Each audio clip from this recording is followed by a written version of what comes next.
While he sets it up, I think we'll save time by starting the salutary requirements. So, Admiral Watson, OS, DS and DG Technology Management, Dr. Parimal, OS and SA CISC, and DG Senjos, dear brother officers, and the industry partners, as well as those who have from the media who have come here to cover this very unique event. I call this a unique event because it's the first time that the military has decided to look at component level indigenization. So far we've been only talking of system level or at mostly platform level.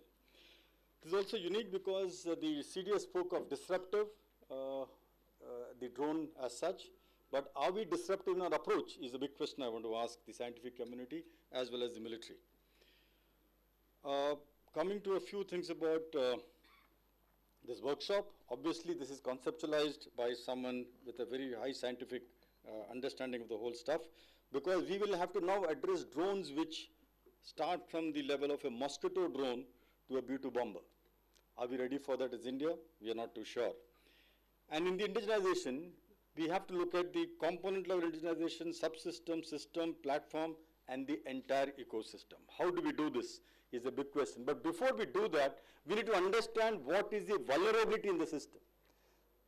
And I kick-started this process in a CNN IBN news interview where I said that India succeeded in Sindoor by using assembled drones. That statement led me to say a lot more things, and that's why I'm here, thanks to the OS and SA to the CISC today. My topic covers the core vulnerabilities and threats in the Indian ecosystem. That's the scope. It talks about lessons from recent war. I'm completely omitting this because this has been beautifully covered by my previous speaker, so I'll completely skip step number 1. I'll directly come to the step number 2, the 3, and then let's see what I can do in step number 4, time permitting. But some data that we need to know, there is 31% mission failure rate in the Ukraine. There's 2 million Ukraine drones produced in 2024, 75% battlefield casualties due to warfare, and $35 drones are now smashing aircrafts. And this is all data. And the confidence level of each data I've shown there, this is picked up with that kind of confidence level, so we can be fairly sure that what you're talking is right. What is the global GPS warfare crisis? Daily aircrafts experience GPS spoofing. Almost 1,500 aircrafts experiencing this. 6,300 net aggregate position jumps in GPS. Annual increase in GPS inference, 500%.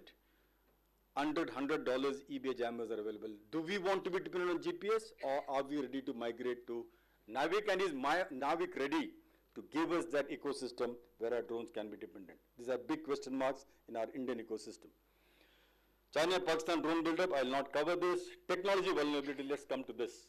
If you divide the drone components into 3 types on V, C, and S model, it talks of vulnerability, criticality, and security. And we say that if V3, S3, C3 is a high risk, high priority, and if you go down to V1, C1, etc., it's a low priority. So in the V3, C3, S3 is what most of my previous speakers already covered. The vulnerability lies in all the systems of flight controllers, navigation system, telemetry. So I'm not going to repeat all this. I think today the forum is entirely aware of what's happening and what is the outcome of that. The point here I'm trying to make is when we discuss indigenization, we need to take into account these 3 aspects of indigenization. So if you go to V2, C2, S1, these are the ones, the battery management systems, power systems, propulsion, because these are not sensitive. These are at best supply chain issues or raw material issues and maybe manufacturing issues. The lowest one in the spectrum or lowest one in the risk spectrum is the V1, C1 varieties, which are not critical from the security point of indigenization. It is at best critical, not even critical I would say, only to promote the industry, this indigenization needs to be promoted. Therefore, if your indigenization contains scoring framework, which factors these aspects of giving higher weightage, say 50% to the T1 and 30% to T2 and 20% to T3 or something like that. I mean, I'm just giving a suggestion, though I've done a detailed work on this. I have a 30-page document on what this framework should be. I don't have the time to present it, but that is what is the kind of stuff we need to do. The other thing in this vulnerability spectrum we need to address is the policy vulnerabilities. I think this is where we tend to overlook. Today we are all speaking of vulnerability in the technology spectrum. But what about the policy? Is the policy in place? Who implements the drone policy in India? You have the DGCA with its Rule 21. I'm not even sure if it is connected with the Aircraft Rule 1934. The QCI, the CEMILAC, the IMAP, the DGAQA and DGQA.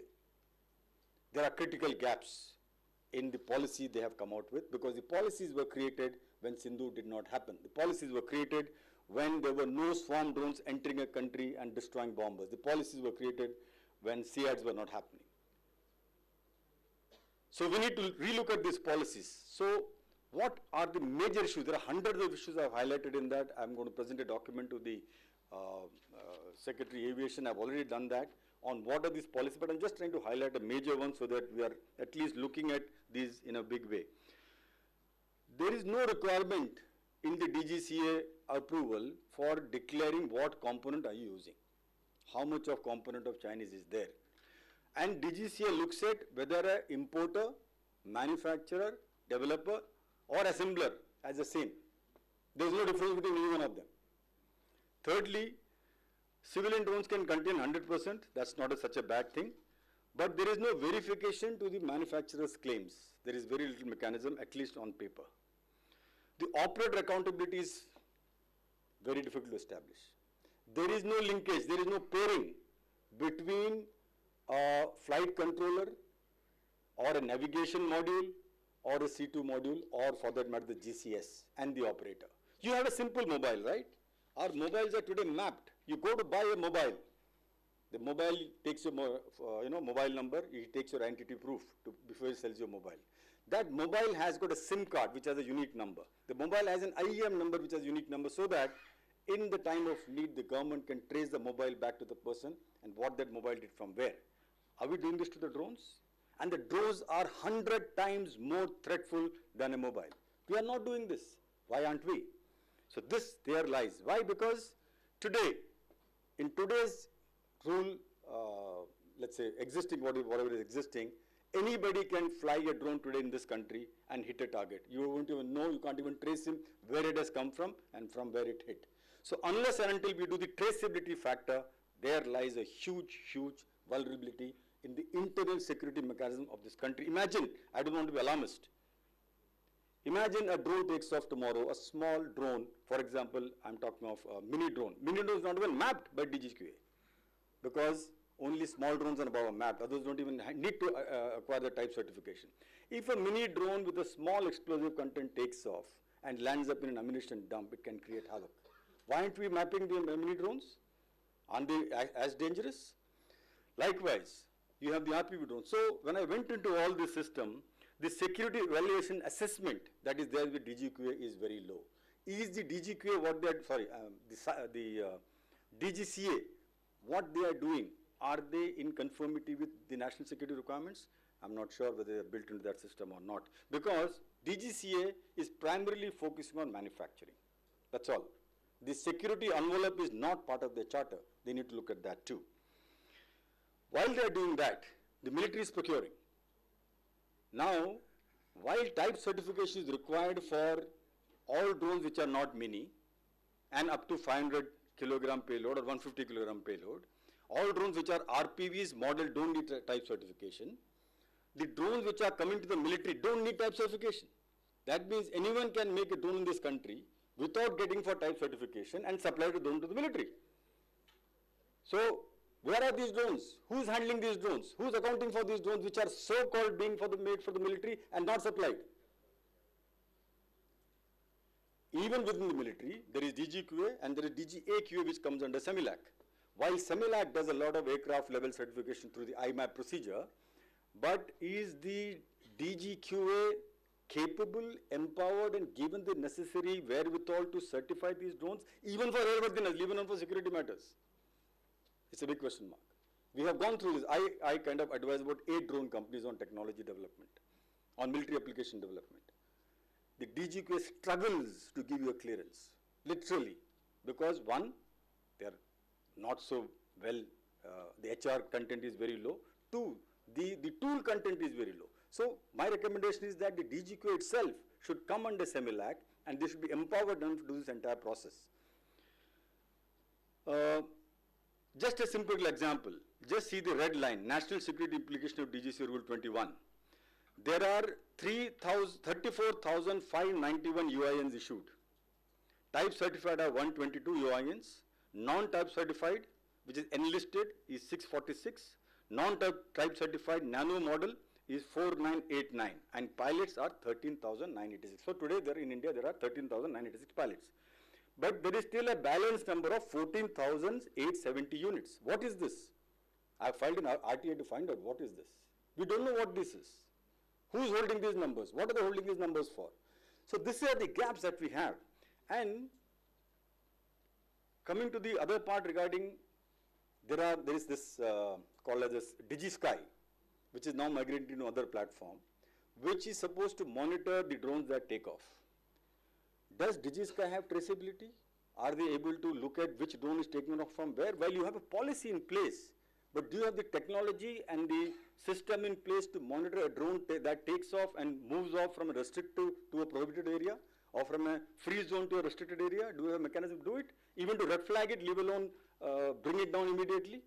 Do you have a traceability to see that if the drone is now cleared for X payload, but is using Y payload, which possibly could be dangerous to us, is there a way to monitor it? There is no way. So there are huge gaps that is there, not because I don't want to undermine anyone's work. All I'm saying is we have not migrated from what we were in 2018 to what is to be in 2025. Procurement vulnerabilities. I think these are very self-explanatory. L1 problem, I think even the ADG Design Bureau mentioned it. But the military units are procuring through government e-marketplace, GEM, and also through regimental funds. What is the accountability of all this? The GEM doesn't talk of any kind of certification. GEM is not even qualified to help you with any kind of security. So if you buy a drone through GEM, it's cleared. Of course, one new rule has come now where it says to sell a drone on GEM, you have to have at least an industrial license. That's a good step forward, but that's just a small step. In fact, it's more preventing many drone companies from actually selling drones on GEM because of that. We need a better way of managing this. The DGQS certification timeline, I said, it takes a lot of time. The process definitely needs to be improved upon so that we are not only quick enough to bring in the drones. A drone's life today is 5 months. So therefore, when the DRDO is giving us this envelope of across the spectrum envelope, I think DRDO is doing wonderful work by developing this kind of drone. I hope the technology transfer happens and the industry is able to pick up all these drones. But we need the private sector to create drones which are every 7 months a new technology is coming in. And that only private sector can do. I don't think DRDO can do that because the agility that private sector has, it's very difficult for DRDO to match because of the kind of access to technology that private sector has. Of course, you don't have access to funds. That's a different matter. So this V3C3 framework. So strategic recommendation, few of them. I'll just flash the slide. I think these are self-explanatory. There is on VC33 framework. There is this Bharat drone cyber secure stack that we need to develop, and we need to do a lot with these different kind of policy enunciations. NAVIC we have already spoken of. So what do we do if I can offer a solution? As someone said, no single company can build a drone, an indigenous drone. And if you are attempting that, I think we are fooling ourselves and fooling the rest of the country. The approach has to be collaborative. And what is a collaborative approach? I carried out a survey. It's a real survey. It's not a whitewash survey. I put across a survey saying how many people have got indigenous components who would like to collaboratively create a drone. India's first indigenous drone by itself. The best part is I had 26 companies which came up and is still building. You see the list of companies and what they're offering. There are flight controllers, there are BLD motors, there are sensors, there are communication C2 systems, there are flight controllers, everything is there in that. Everything that you need, including AI, they've also come with robotics, whatever you need. Different types of companies have come up. Autonomous vehicles. They are part of the survey. And there are gaps. So if you see, 36% companies in manufacturing analysis, so they are very low. The lowest and which is the most critical is C2 link. That's where we have the least number of companies working on. The C2 link, we know why it's most vulnerable and why it's also most sensitive. Indigenous efforts. So I also carried out a survey on what is the level of indigenization people have achieved. I asked them to rate themselves from 1 to 10. So many companies have rated themselves as 10, many have rated themselves as 5, and so on. But they've been very, I was very, very truthful in what they have said. So that's the other survey. Then critical gap foundation. So I also tried to find out where do they stand in the indigenization content, and also on their TRL levels. So both TRL of product development as well as TRL of R&D. All these companies have given very truthful remarks, and this is very encouraging. We have companies from TRL 1 to 3 also. There are companies in 4 to 6 and there are 7 to 9. But majority who have come up are either in 4 to 6 or 7 to 9. That means they have really entered the most difficult part of TRL, which is where the maximum funding is required. So product maturity also round on. The R&D pipeline has been brought out here. The strategic assessment is that we have a good R&D in the country. We need to. So what is the solution? The solution is CIDR. CIDR stands for Consortium of Indigenous Drones, Autonomous Platforms and Robots. This CIDR will have 3 levels of indigenization effort. 1 at R&D level, that is collaborative R&D. 2, collective manufacturing. And 3, consortium-based approach for bidding. This CIDR is what I'm proposing for all of you to join hands as a concept. We will work with DRDO, we'll work with the scientific advisor, we'll work with the government to create this CIDR, which can help each one of you to offer what you specialize in, to come in and make this attempt to create a first indigenous drone.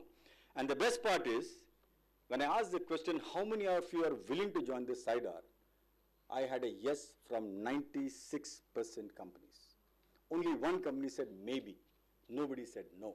So the collaborative approach is already there in this country. Unfortunately, the industry practices leads to unhealthy competitiveness, which needs to change into a collaborative approach. That's what we are trying for. My last survey was done on what kind of investment we require to make this indigenization happen. 20,000 crore is the least I can speak of. The breakdown is there for you. I have a full paper on this. I can share it whenever it is required. Thank you, ladies and gentlemen, for giving me this time. Jai Hind.